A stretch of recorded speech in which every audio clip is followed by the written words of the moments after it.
Gevaudan, modern-day Lozère, France, 1764. A bloodthirsty monster roams the countryside of 18th century France, bringing a whole country into mass panic. A monster legend rooted in reality. This monster, built like a wolf, but the size of a small horse, with razor-sharp claws and teeth, with a confirmed kill count in the hundreds. Known to decapitate and drink the blood of its victims. A monster to which some accounts couldn't be slain. This unidentifiable beast went after women and children and killed not out of hunger, but for sport.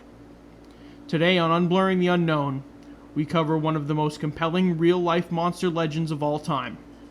The Beast of Gevaudan.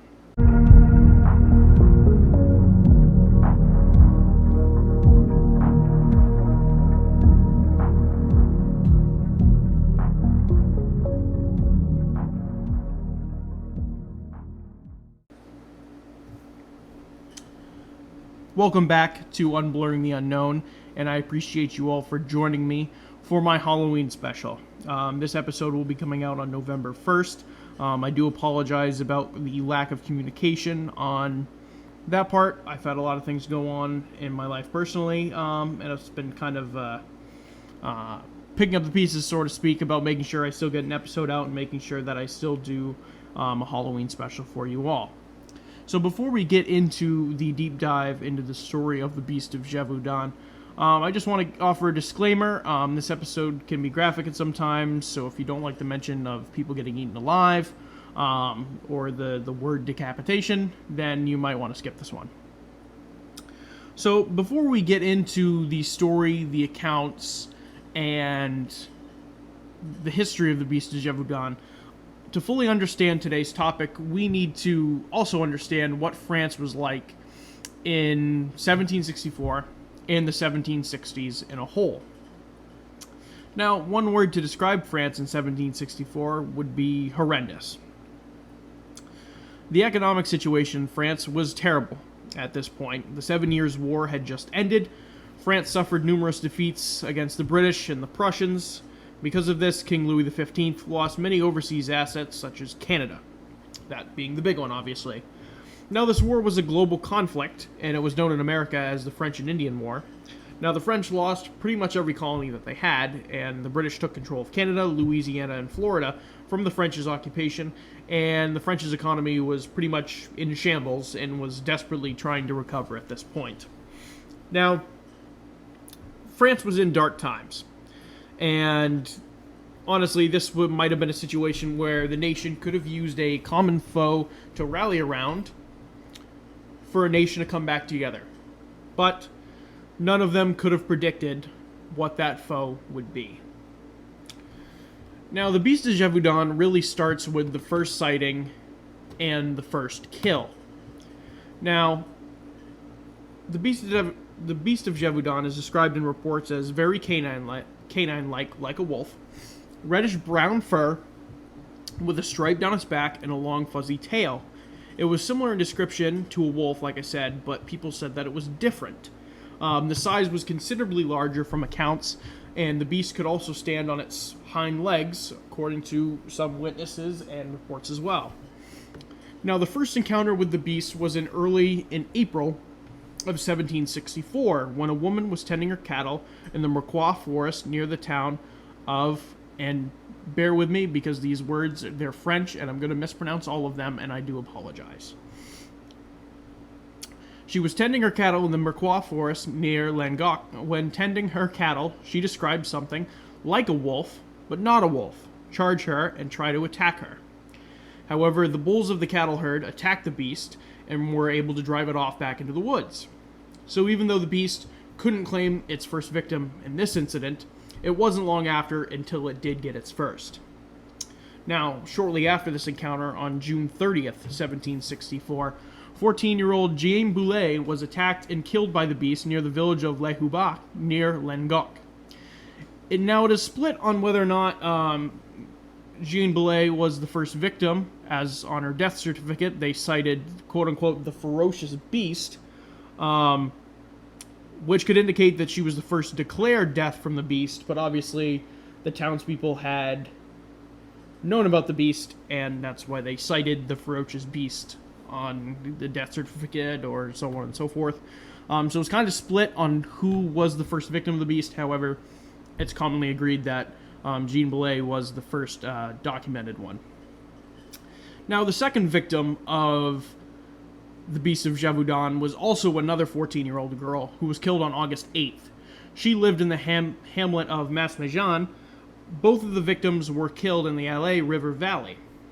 Now, kind of putting together a pattern of where the beast is hunting, and that the beast is hunting in a centralized area of some sort, being in the LA River Valley.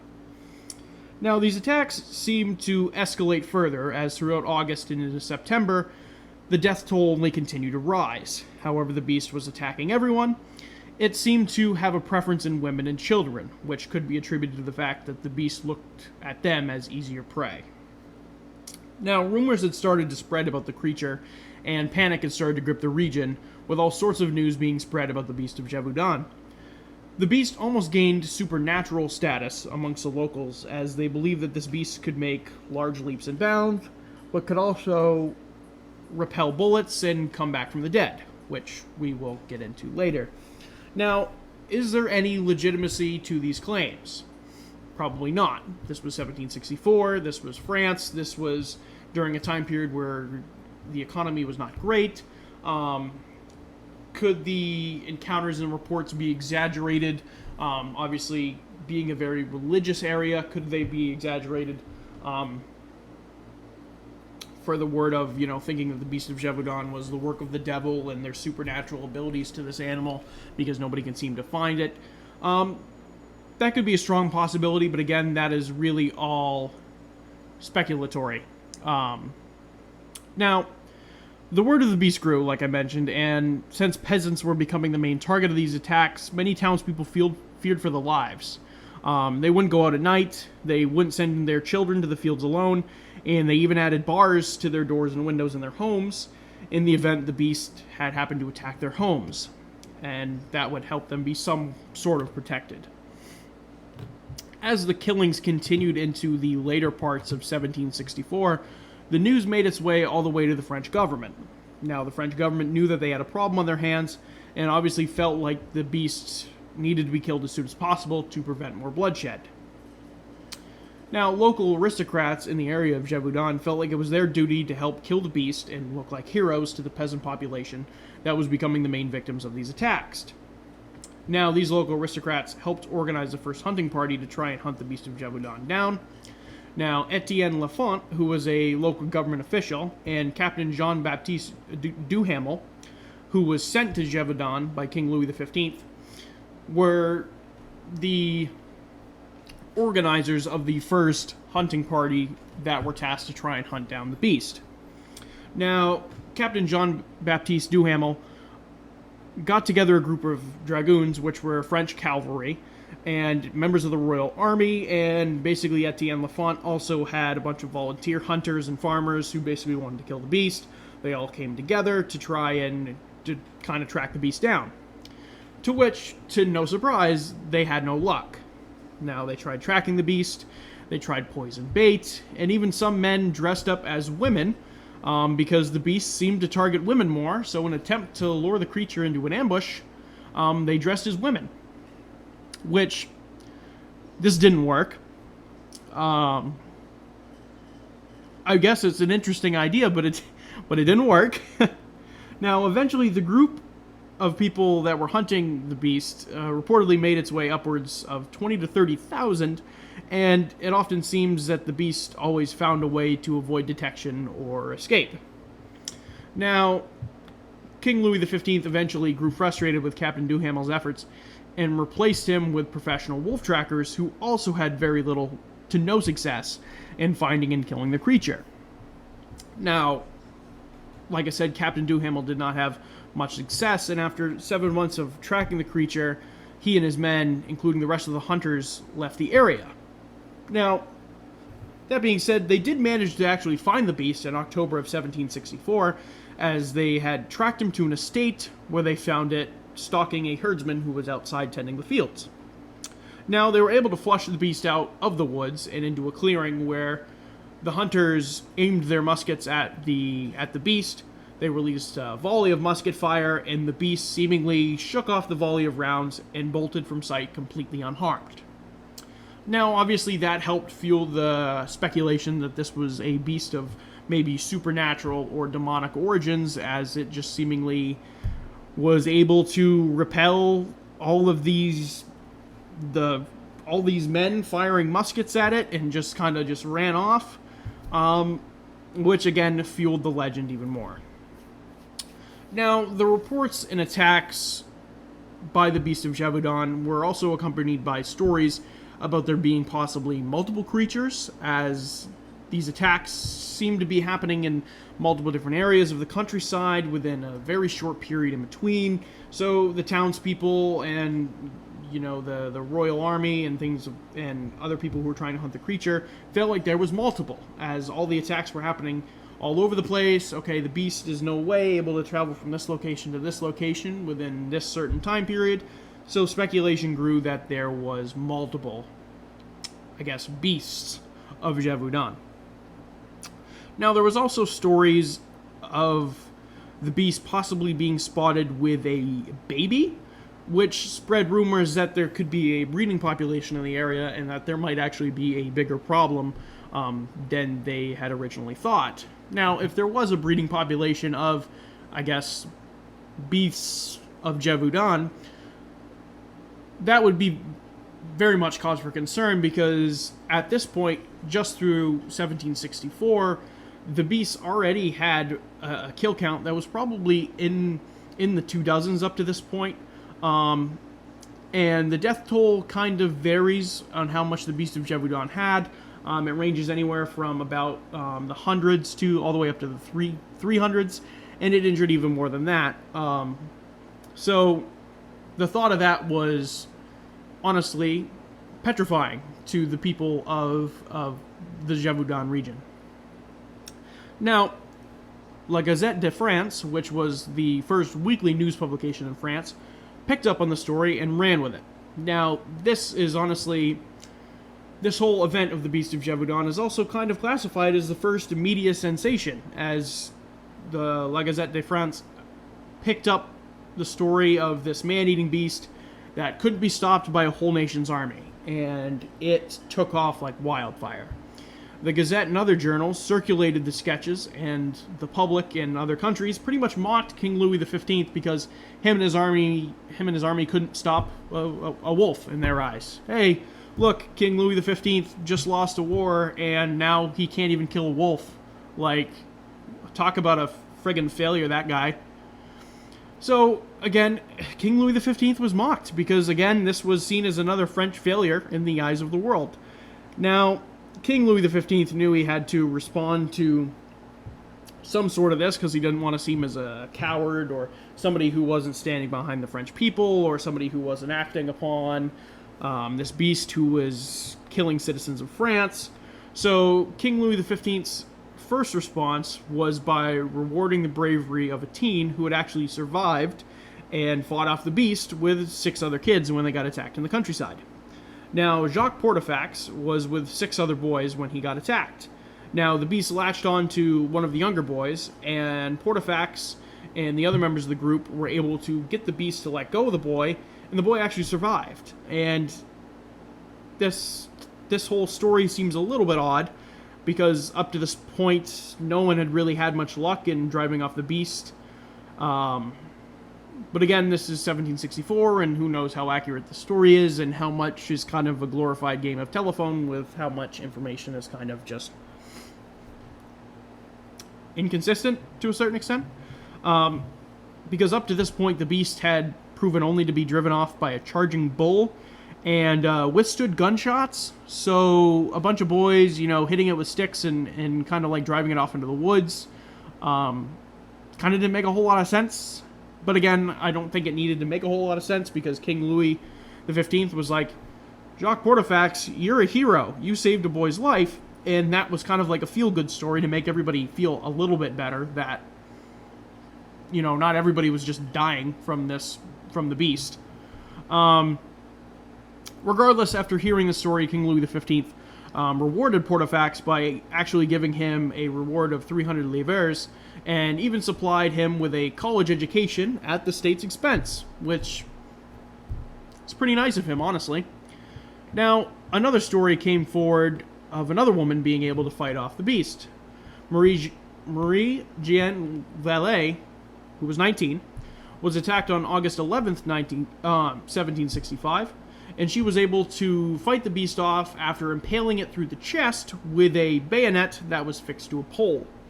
Now, some articles I read say it was a bayonet that was fixed to the pole. Other people said it was a spear. Either way, she was able to impale the beast through the chest. And the beast apparently suffered a lot of blood loss, but managed to free from Vallée. Now, Vallée was regarded as a hero to the local populations, and again, was kind of a feel-good story in a time where there wasn't a whole lot of feel-good stories. And she actually earned the moniker of Maiden of Gevaudan. That's obviously in English. There's a French term for it, but I'd probably butcher it. She earned the moniker of Maiden of Gevaudan, like I said. And after this encounter, the attack stopped for about 4 weeks or so. Now, in 1765, the beast was still loose, and this is when King Louis XV commissioned Francois Antoine to personally hunt the beast down. Now, Francois Antoine heard about Marie-Jeanne Vallée holding her own against the beast, and felt like he had the confidence that he would eventually track the beast down. As the summer turned into the winter, Antoine wasn't having much luck. That was until around the middle of September that year. He and his men went into the woods around, again, I am going to butcher this, I'm sorry, French words are complicated, I apologize, Abbaye de Chasses, and managed to hunt and kill a colossal gray wolf. Now, this wolf measured 31 inches tall and was over 5.5 feet long and weighed 130 pounds. This wolf was given the moniker of the Wolf of Chasses, and Antoine wasted zero time claiming that this was the Beast of Gevaudan, as a wolf of this size wasn't witnessed before by many people, and he became a hero. The crown of France was like, Francois Antoine, you killed the Beast of Gevaudan, you killed this gigantic wolf, the killings will stop, you're a hero. But there's kind of some curveballs into this. Some people believe that the Wolf of Chasses was really the Beast of Gevaudan, end of story, done deal, whatever. Everything else after that point was pretty much just speculatory. That's what it was. However, no human remains were found in the stomach of the Wolf of Chasses, but that didn't stop the corpse from being stuffed and sent to Versailles and presented to King Louis XV. Now, Francois Antoine thought for sure that this was the beast, but to be certain, he even stayed the next couple weeks in Gevaudan, and no more attacks were reported. So Francois Antoine thought that he had killed the beast. He slain the beast. There was no more attacks. But the story does not stop here, as I kind of alluded to. And in December of 1765, the beast had returned and claimed a new victim. Now, when the story came to King Louis XV that the Beast of Gevaudan was not dead, and that it was still killing people in the countryside, he frankly didn't give a fuck. In his eyes, the book was closed. King Louis XV thought the beast was dead, Francois Antoine killed the beast, end of story, wrap it up, put a bow on it, story over. But King Louis XV didn't care, that's what he thought. And his son had just passed away at this point, so he didn't really care anymore about monster stories. So, that being said, there was really no more support from the French government. It was up to the people of Gevaudan to hunt the creature and kill it themselves. Now, attacks picked up in the following months, and the attacks intensified. Now, it wasn't until 1767 where the beast would finally meet its end. On June 19th, 1765, after an attack, a group of men chased the beast into the woods. Jean Chastel, one of the men, came face to face with the animal and shot and killed it. Now, Jean Chastel was labeled as a hero by the locals in Gevaudan, even if the crown of France didn't recognize the kill. Now, the corpse of the beast was sent to Paris, And by the time it got there, it was already semi-decomposed, and at this point it was the middle of the summer, so it was hot, and it was a rotting corpse, and it was not a full animal, needless to say. However, the corpse was examined by Georges Louis Leclerc, who was a naturalist and famous author of Histoire Naturelle. Again, all these French words, I'm butchering all of them, and I'm doing my best possibility in pronouncing all of these names. He examined the beast, and it was subsequently buried in an unmarked grave, which, unfortunately, that being said, buried the true identity of the animal with it. Now, what was the true identity of the beast of Gevaudan? Well, that's just it. Nobody really knows. However, there's a plethora of theories on what the true identity of the beast can be. And that is what we're going to get into. Now, one of the most popular theories that is speculated by historians and cryptozoologists is that this beast was actually a hyena that either someone brought to France, or maybe it migrated up, one of the two, and that this was a hyena. You know, it was something that the French people couldn't describe. They knew it was a canine, but they didn't really have any more of an idea past that. It's a canine, looks like a wolf. We don't really know what it is. We can't describe it. So, like I said, people immediately go to the hyena theory. However, the biggest loophole in this problem is that France gets way too cold in the wintertime, and I don't think the hyena would have been able to last through the winter. Even if there was a breeding population of hyenas, again, how big is the population? And the hyenas was consistently killing humans on a regular basis, so, like, again, it's a head scratcher, because being a rational person, I'd like to say, okay, I can agree with this, but in my eyes, I think France would get way too cold in the winter, and this beast had attacks from 1764 through 1767. So if there was, there'd have to be some sort of stable breeding population for the hyena to be able to sustain itself. Now, the second theory is that this was just really a larger than average wolf, and that's what these people were seeing, and they had never seen something to this size before, and that was kind of what they were thinking. Now, that being said, perhaps a bulk of the reports could have just been feeding off the hysteria of the actual creature. Now, historians have stated that Gevaudan, being so rural, has wolf problems. And they had a shit ton of wolf problems. And according to an article written by Smithsonian Magazine, historians predict that wolf attacks caused as many as 9,000 fatalities during the 16th and 19th centuries in France. Now, wolves can be found in remote areas in present day, over 100 pounds, and the largest wolf ever recorded topped the scale at 175 pounds. So it can absolutely be possible that there is a larger than average wolf, and that was what was responsible for the killings. And obviously, when Francois Antoine killed the wolf of the Chasses, that was 134, 135 pounds. That wolf was ginormous. Nobody had seen anything up to that size, so that's what they had naturally assumed. So could the larger than average wolf be the beast of Gevaudan? It could be. However, wolf attacks were very common in Gevaudan, and people understood what wolves looked like. There's two breeds of wolf that realistically would have been present in France during this time, that being the Italian wolf, which is smaller and slimmer, and the Eurasian wolf being obviously bigger, fluffier, and the colors kind of matching up a little bit like the beast of Gevaudan.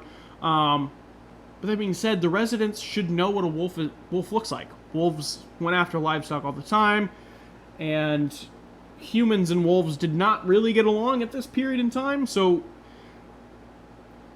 realistically, I would imagine people would understand what a wolf would look like.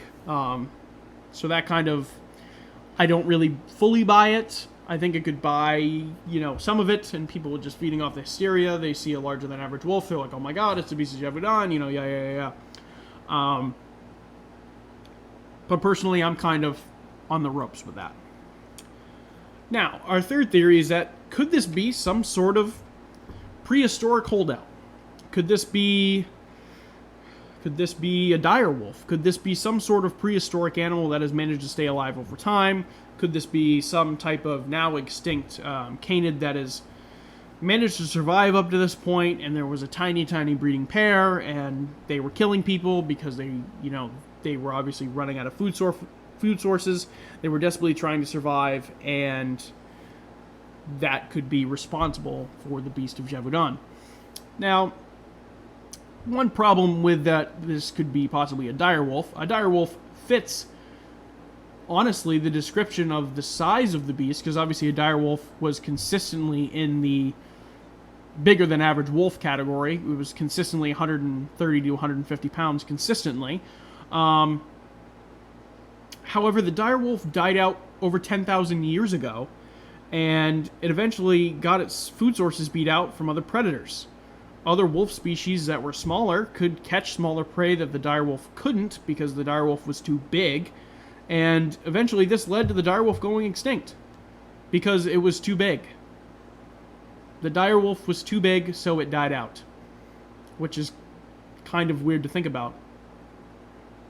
But anywho, now this brings us to perhaps our crazier theories, and perhaps the craziest theory that has been proposed over what the identity of the beast of Gevaudan is that was the beast of Gevaudan a serial killer? Now, I'm going to let that kind of marinate for a second and kind of think, okay, is that possible? Now, through the articles I read, those who support this theory believe that none other than Jean Chastel was the serial killer. Now, this theory can be supported by the reports of bodies being found decapitated, as animals don't really do that.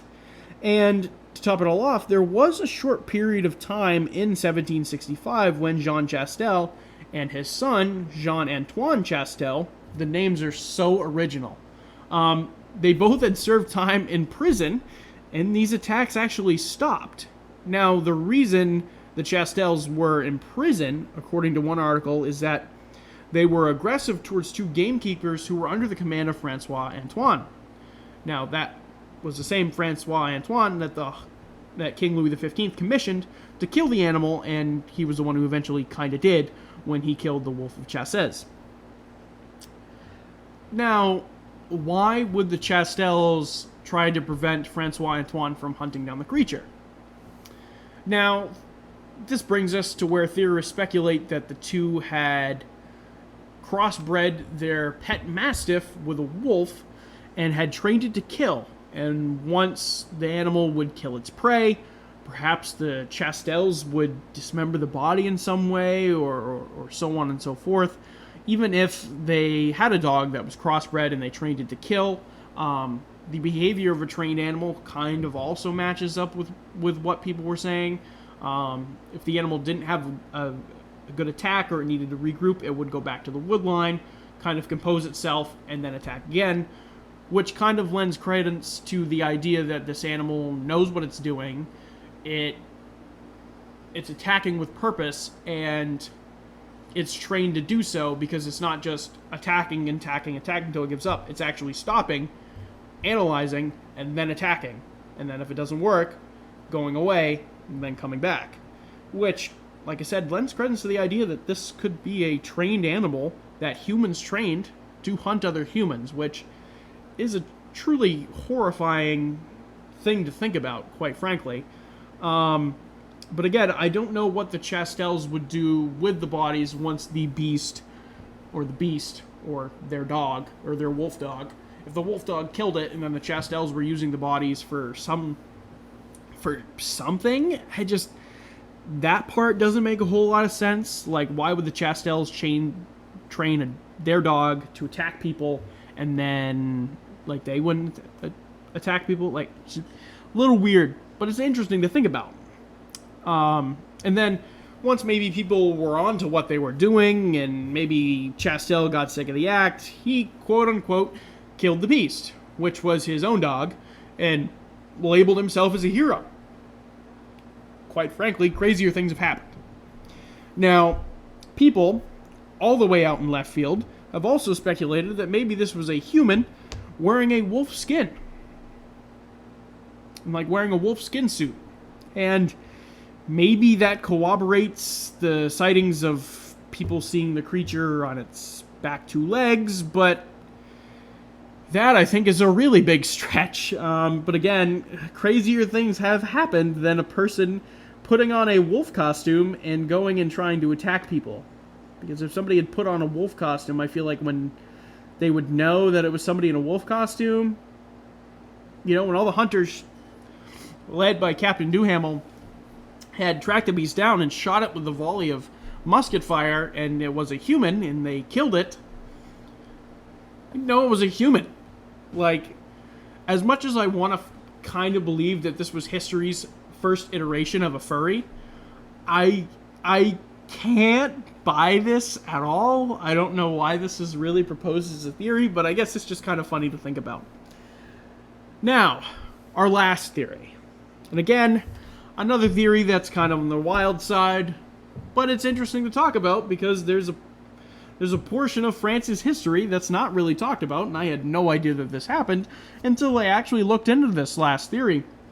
And that this last theory is that the Beast of Gevaudan was none other than a werewolf.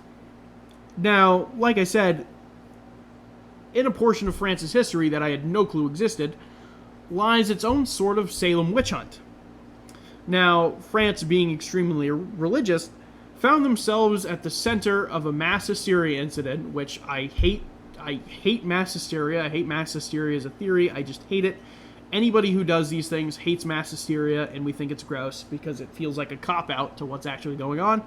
But, anywho, back to the theory. Now, they found themselves at the center of this mass hysteria incident between 1520 and 1630, known as the French werewolf epidemic. Yes, the French werewolf epidemic. Now, over this period of time, as many as 30,000 people were accused of being werewolves. Now, this story, I think, has as much credibility as the Salem witch hunt stories do. And I think the idea of this being a werewolf could be substantially reasonable. Except I don't think anyone has ever found hard proof of a werewolf-like thing existing. And even though Europe, and France for that matter, seems to be very deeply religious at this point, it seems that a werewolf probably might not be it. But that being said, history has told stories for as long as time of werewolves and dogmen and things of that nature. So could this be something that's interesting?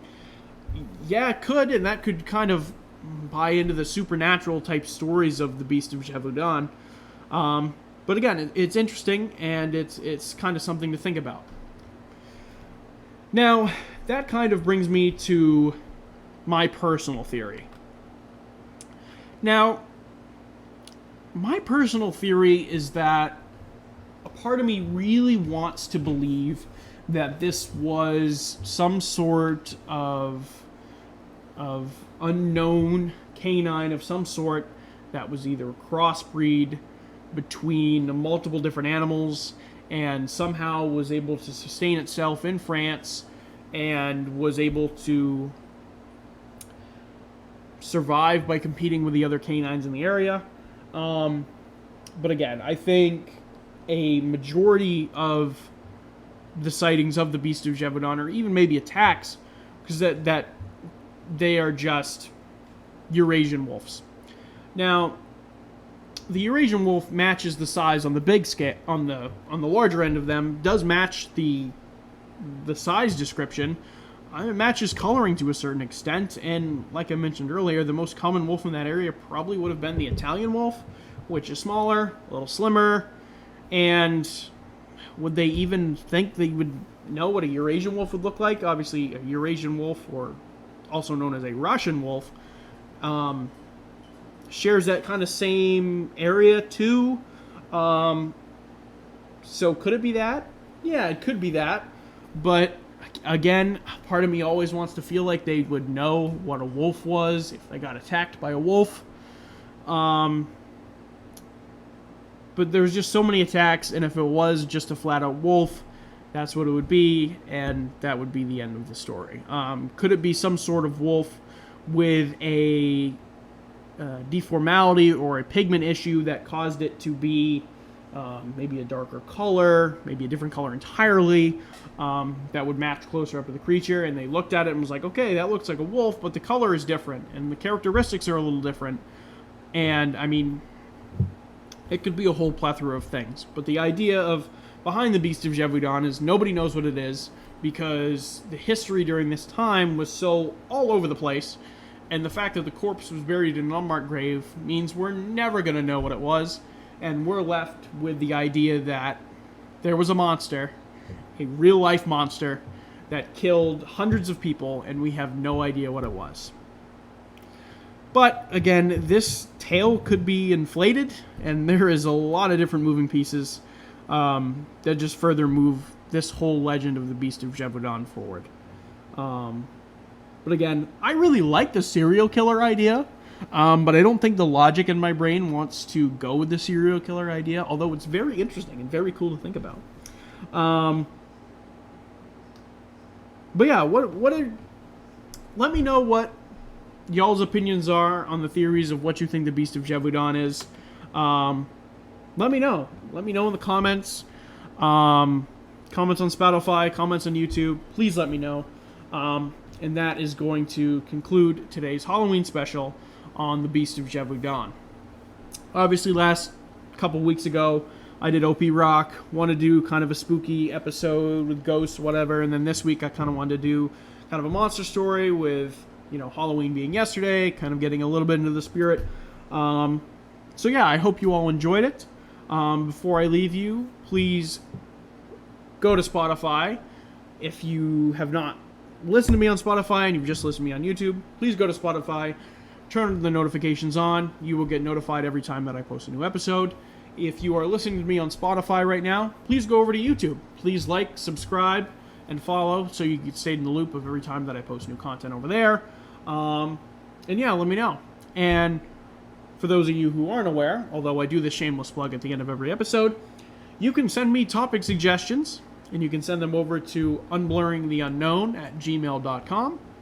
I will say that again, unblurringtheunknown@gmail.com. You can send me your topic suggestions. Helps me out a bunch. Helps me kind of plan out what my next couple weeks are going to look like. And I'll try and stay in the loop and communicate what I'm doing in terms of episodes going forward. Like I said, I apologize for the lack of communication on this episode and not letting you guys know before I kind of just throw it right out there. But that being said, that is going to conclude today's episode on the Beast of Gevaudan. Again, let me know you like it. Let me know kind of what you want to see from my content going forward in terms of ideas. What do you like? What do you not like? Helps me out a bunch. And thank you for being patient with me over these past couple weeks. Again, hope you enjoyed this episode. Hope you all had a happy Halloween. And I will see you all on the next one.